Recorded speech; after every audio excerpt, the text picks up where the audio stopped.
Bien, vamos a continuar con el programa. Y entonces, en la primera parte he señalado que hay un responsable y el responsable número uno ciertamente es el Poder Ejecutivo.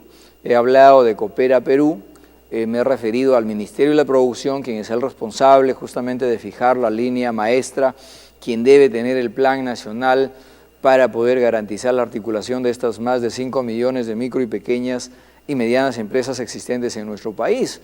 Y lo otro, he señalado al Congreso de la República como un brazo responsable en el tema de la fiscalización, la legislación, es decir, el dotar de los instrumentos jurídicos, que a decir verdad estamos cargados de un paquete de leyes. Hay que recordar, en el caso del nacimiento del viceministerio MIPE, estábamos hablando con la 28015, la 1086, hoy estamos hablando de la 30056, es decir, por hablar de las leyes maestras, para no detenerme en, digamos, en las que participan las MIPES y que están obviamente consideradas en algunas otras normas.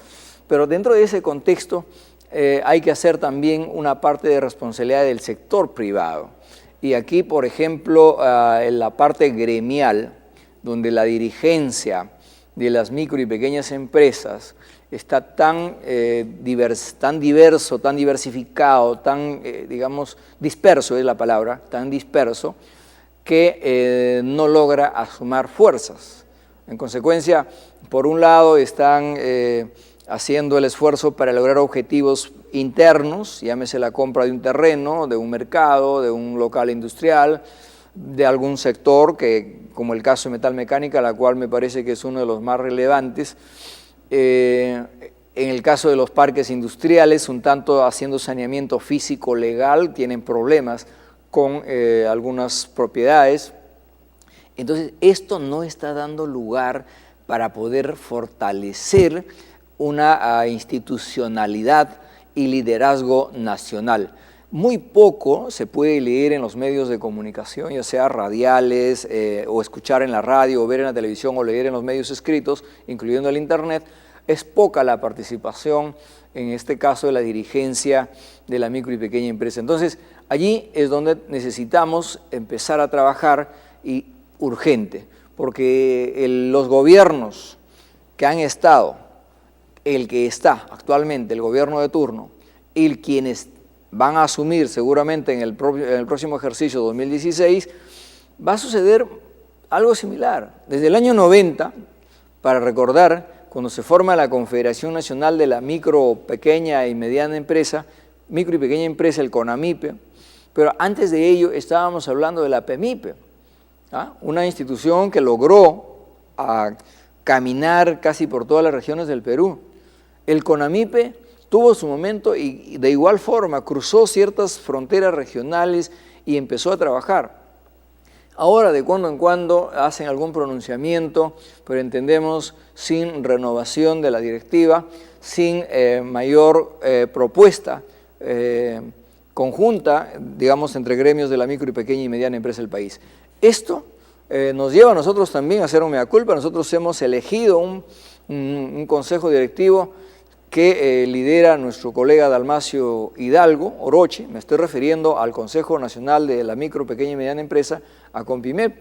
Ciertamente hacemos ahí un reconocimiento de nuestra debilidad. Nuestro consejo directivo muy poco ha producido, seguramente por la distancia, por encontrarse en regiones. Este hecho nos está llevando, sobre todo al quien habla, a asumir el nuevo reto a pedido de los dirigentes de varias regiones, de volver a asumir la presidencia, y la verdad es que no es tan fácil cuando hay que regularizar los temas jurídicos, hay que fortalecer o recuperar la confianza entre las dirigencias. Nosotros hemos estado en 23 regiones, hoy estamos en 18, se han excluido, algunos de ellos de 5 regiones están en otras actividades, y al final, pues si no tienen esa visión y esa convicción de ser líderes, definitivamente van a optar por sus actividades propiamente dichas, que son actividades empresariales.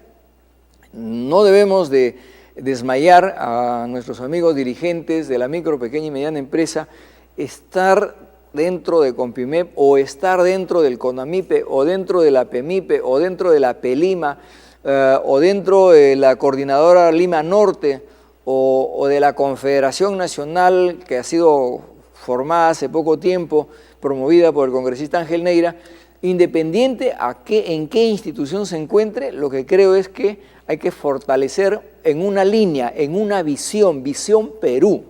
Lo que nosotros necesitamos es que estas 5 millones de micro, pequeñas y medianas empresas tener la capacidad primero de entender el objetivo número 1, es desarrollar economía competitiva, es decir, ser capaces de formar empresas competitivas, donde incorpore información actualizada, tecnología, donde incorpore conocimiento o transfiera también el conocimiento, número 1. Número 2, donde tenga la capacidad justamente de asociarse, que esto es el elemento fundamental para garantizar el desarrollo de una empresa. Si no puedo ser solo y no puedo quedarme mirando un solo círculo, tengo que mirar justamente el cómo puedo ser competitivo con el mundo. Mi problema no es cómo voy a competir con mi vecino, el tema no es cómo voy a competir con la otra región, el tema es cómo nos convertimos en empresarios competitivos ante los ojos del mundo. Reitero allí un solo ejemplo, cuando el ES Bank de Miami, un banco de más de 100 años de presencia en el mundo, en más de 46 países, se comunica con nosotros y dice, tenemos nosotros el ES Bank con el Exim Bank, que es el equivalente a COFIDE en los Estados Unidos, la misión de colocar dinero, créditos para financiar importaciones de maquinaria y equipo de los Estados Unidos a los países con quien Estados Unidos tiene tratados de libre comercio. Definitivamente, decimos nosotros, el Perú, tenemos un tratado de libre comercio con Estados Unidos, vamos a aprovecharlo.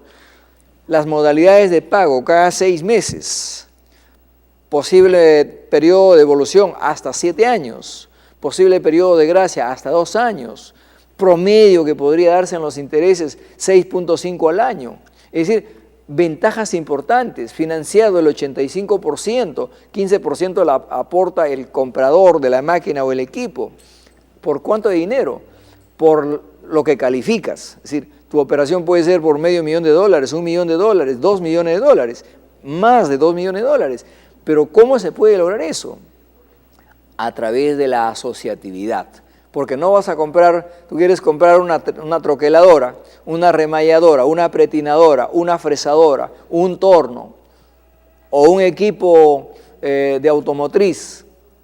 No tienes realmente las condiciones como para poder embarcar un container solo o no calificas para traer todo un container solo, pero sí puedes lograrlo a través de la asociatividad, a través del consorcio, a través de la asociación, a través de la federación, a través de la cooperativa, a través de las formas que crean conveniente de asociarse. Hay varias formas de asociatividad de acuerdo a la ley peruana, pero tiene que ser asociatividad. Entonces, ese es el componente número 2, asociatividad. El componente número 3 es tener gremios sólidos que podamos presentarnos ante la presencia de los gobiernos regionales, los gobiernos locales y el propio gobierno central y poder incidir con propuestas concretas y coherentes. ¿Cuáles son esas propuestas concretas y coherentes? Uno está sujeto a tu realidad regional o a tu realidad local y otro está sujeto a la realidad nacional. Por el lado, en el caso de Compimep, nosotros propusimos en el año 2008 la creación de 7 ciudades industriales en el Perú y 3 parques industriales especializados. Y uno de esos parques industriales especializados se refiere al Parque Industrial de la Madera en Ucayali, donde realmente se pueda llevar desde lo que es ciertamente la tala de árboles con reforestación acompañado, la transformación, valor agregado, usar la propia viruta de la madera a ser generador de energía eléctrica limpia y con ello traer a Lima no los troncos que hoy traemos con un 50% de agua, sino traer listo para hacer los ensamblados de los tipos de muebles o puertas u otros. Y la otra parte de la producción vía Ucayali, Amazonas, salir al mundo internacional, a los mercados internacionales. Un mercado especializado. Y las 7 ciudades industriales, entre ellos señalamos 2 en Lima, una en Lima Norte y uno en Lima Sur, por el mismo hecho de los indicadores con los que contamos de la cantidad de micro, pequeñas, medianas empresas manufactureras que existen. Y entre ellas, en Lima existen más de 100 curtiembres que están obviamente contaminando y trabajando la mayoría en la clandestinidad, de las cuales solamente hay una que cuenta con el PAMA, es decir, que cuenta con las certificaciones, con toda la legalidad del caso. Esto es una preocupación cuando hablamos, por ejemplo, de desarrollo industrial limpio y de cuidado del medio ambiente. Entonces, ahí hay un problema que tiene que trabajar el Ministerio de la Producción, pero ¿quiénes tienen que estar ahí a la mano? ¿Quiénes tienen que estar presentes? Somos las organizaciones, por eso la importancia de la asociatividad, de definir proyectos específicos y tocar la puerta para poder garantizar que esto se logre y se cumpla. Finalmente, en el hecho del mercado, por ejemplo, la ley que se dio, la 28015, se establecía un promedio de 40% de las compras del Estado a la micro y pequeña empresa, pero la gran pregunta era, ¿40% de qué? 40% de las compras del Estado es término genérico, porque la micro y pequeña empresa pues no produce, para decir, municiones, no produce armas, no produce vehículos, y hay otros productos que obviamente compra el Estado y las micro y pequeñas empresas y medianas no los produce. Entonces, se tenía que haber definido. Frente a ese vacío de la ley, definitivamente se ha dejado ahí y se ha dado pase a dar otras formas como las compras denominado Mi Perú. Bueno, vamos a una pausa. La pelota está en la cancha de los dirigentes y también de los políticos y, por cierto, de quienes están en el gobierno de turno. No solo nos consideren en el